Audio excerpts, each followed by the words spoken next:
Good evening, TEDxGrandePrairie. Thank you very much for having me this evening. I feel honoured and grateful to be here. My name is Kelly Armatage. I'm a trained counsellor, coach, and cognitive behavioural therapist. I'm also the creator of a 3-step accredited therapy method, which I created for the public to use on themselves to remove emotional pain and stress, change ingrained habits, increase self-awareness, and ultimately get into change. So, why do we as human beings want change? Well, we want change for 2 primary reasons, really. Number 1, we want to move away from emotional pain. We want to move away from sadness, anger, and guilt. And the second reason is that we want to achieve progress in an area of our life. Okay, so the intention of this TED Talk this evening is for me to teach you psychologically why we do what we do, and I'm also going to show you the A.S.K technique, the 3-step tool that you can use on yourself to change any area of your life. Excited? Good. Turn to the person next to you and say, I'm excited. Awesome. Okay, so emotional pain, stress, the sadness, the anger, the guilt, the anxiety. We have emotional pain for 4 reasons. Number 1, because we judge or criticize ourselves for our actions. Number 2, we judge and criticize other people for their actions. Number 3, we judge and criticize unwanted external conditions, such as I hate animal cruelty. And we cannot get out of that emotional pain. We cannot move forward because of the above. So emotional pain is about judgment. Judgment to what is. Judgments against reality. Judgment about the facts. So emotional pain exists. If we were to analyze the feelings around emotional pain, it would be this. Irritation, this is bothering me somewhat. Frustration, this is really starting to bother me. Anger, this is bothering me so much, I want to lash out. Sadness, this is bothering me so much, I want to cry. Depression, this is bothering me so much, I cannot eat or sleep. Despair, what you or I are doing is bothering me so much, I am losing the will to live. So we are all born as a blank canvas. We do not know how to behave. We are taught how to behave. We are born and we look at the world around us and we are taught how to act, how to be. We are taught via the parents, the guardians, the teachers, the siblings, via the parental modelling, or situational curveballs that happen to us, or the messages that we receive. So a parental modelling could be having a mother who has anxiety and panic attacks. We pick up an anxious mindset. Or we see a father that is consistently in debt, so we pick up a poverty mindset and the associated behaviours attached to that, such as fearing and hoarding. So we are taught how to behave. We are taught how to behave based on parental modelling, based on messages, based on situational curveballs. A situational curveball, for example, could be a divorce that you see at the age of 12, and you perceive that pain goes in, and you pick up the habit of mistrusting marriage. Okay, so basically, our habits are trained in on a neural pathway level. They are grooved in extensively into the brain because we practice those habits time after time again. So they are very much trained in. Now, a positive habit in your health could be juicing daily and exercising. A negative habit in your health could be junk food daily. A positive habit in your relationships could be open and vulnerable communication.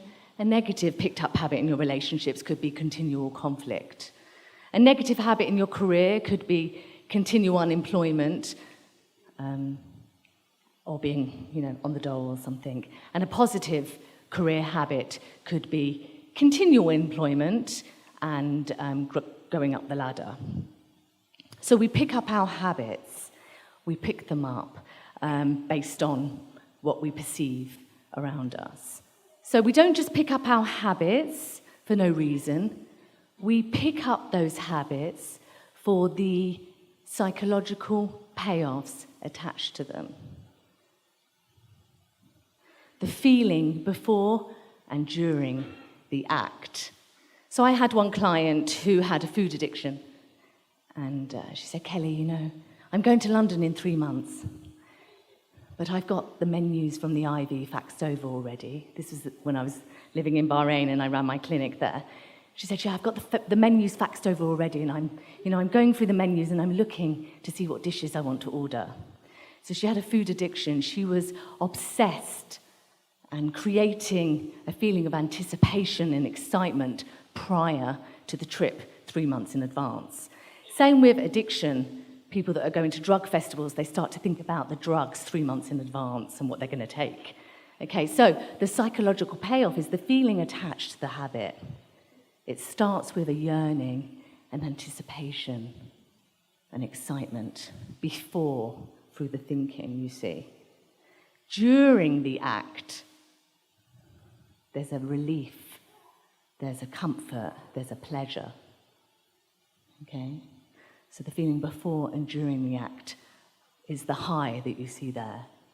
Okay. Now, the negative learned behavior that you've picked up, the crash will come down because as soon as you've eaten that pizza, even though you were meant to take the salad, you might feel the relief during eating the pizza, but it's the guilt and the judgment, which I talked about earlier, that comes into play straight away.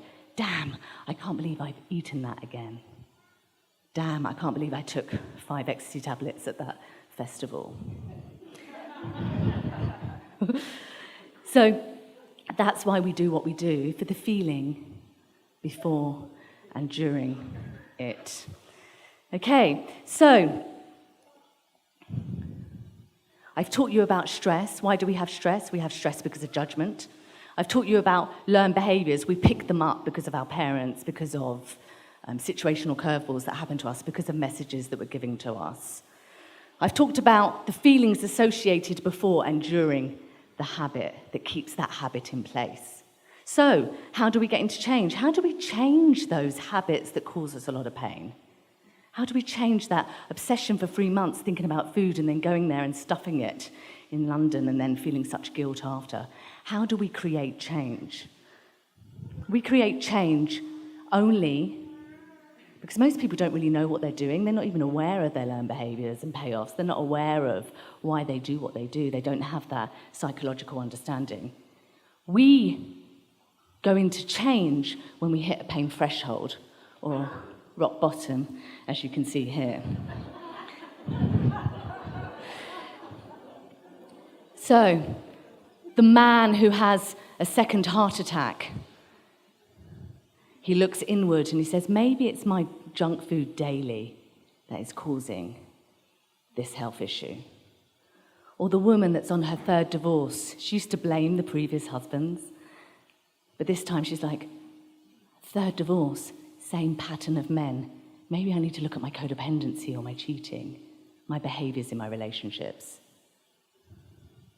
Or the person that's on their 5th bankruptcy, the entrepreneur that looks inward and says, maybe I need to change my marketing behaviors, my fear of financial loss. It is a pain threshold that we hit, that we go inside and then realize and become aware of the learned behavior that is in place and the willingness to change that. How do we create change for other people? We cannot. We cannot change other people, but yet, as a society, we are delusional and illusional because we don't know about psychology. You've only got to look on Facebook where people are just commenting about others. Can you believe he did that? Can you believe he's a narcissist? He's a passive-aggressive. He's a sociopath. He's a psychopath. People judge all the time. They want others to change because they think that them changing will create a happiness and security within, which is absolute rubbish. Others will only change when they hit their rock bottom. Others will only change when they decide to look inwards and make that change. Us having judgment towards them doesn't create change, it just creates more conflict and attracting them to manipulate and hurt us. Okay. So, change occurs when you become a warrior mindset, when you realize that you are responsible for your thoughts, emotions, behaviors, and that to not judge yourself for that conditioning, that programming, that training that you copied from your parents, from the sad event that happened in your past. We create change when we accept and forgive and have compassion for our behavioral training. You and I do this because we have picked up habits attached to emotional rewards. I understand this about myself. I have compassion about myself. I have compassion that I drank 2 bottles of vodka last night when I only wanted to drink half. I have compassion that you are angry because you had a very angry father. You never knew how to communicate assertively. It is compassion, acceptance, forgiveness, and a centeredness that creates change. Okay, so this is what I've observed over the years of doing thousands upon thousands of sessions. And so I created the A.S.K technique for the public so that they can use that on themselves and create change. This is an accredited therapy method that's being used globally now. And I want to teach it to you today so that you can remove your stress, so that you can get change, so that you can have more self-awareness, so that you can shift something in your health, your finances, your career, your relationships.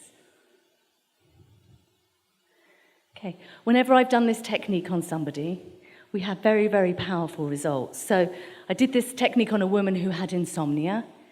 She slept that night. I did this technique on a woman who wanted a new job.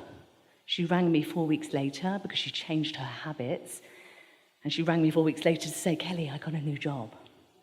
I did this technique on a woman whose husband had died of cancer, and she was very much grieving. She was able to set him free through looking at her habits of holding on. I did this technique on an entrepreneur who had no profits in his companies. 6 weeks later, after doing this 20-minute technique, he called me and he said, Kelly, all my revenue's gone up. So please use this technique. It is from me to you.